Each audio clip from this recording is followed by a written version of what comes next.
যেটাকে তারা চিল মিট বলছে ফার্ম ফ্রেশ চিল মিট, থ মিট, সেটা চিল থ মিট নয়, সেটা ওই বাজারের ফরমালিন দেওয়া বরফে রাখা মাছের মতোই আপনাকে বিক্রি করছে, প্রিজারভেটিভস দেওয়া আইসের মধ্যে।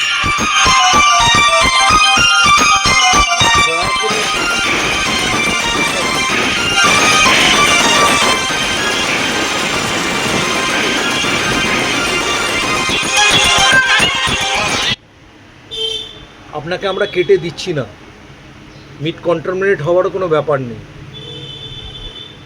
একটু কী নিচ্ছেন না নিচ্ছেন একটু বুঝুন।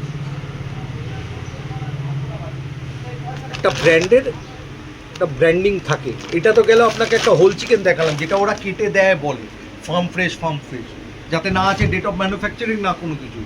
আমাদের যেটা আপনার প্যাকেট আসছে প্রসেস মিট, সেটাও আপনি দেখুন, দিস ওয়ান, তাতেও আপনার ব্যাচ নাম্বার রয়েছে, ডেট অফ ম্যানুফ্যাকচারিং রয়েছে, ফাসাই লাইসেন্স নাম্বার রয়েছে, কোন ফ্যাক্টরি থেকে হচ্ছে।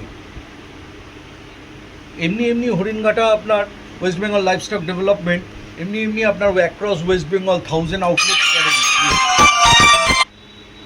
এমনি 1000 আউটলেটস ক্রিয়েট করেনি, কলকাতার বুকে 650 আউটলেট। আর আপনি যাদের পতাকা ওড়াচ্ছেন প্রাইভেট কোম্পানি, তাদের তো এক একটার পর একটা আউটলেট বন্ধই হয়ে যাচ্ছে। দমদম পার্ক,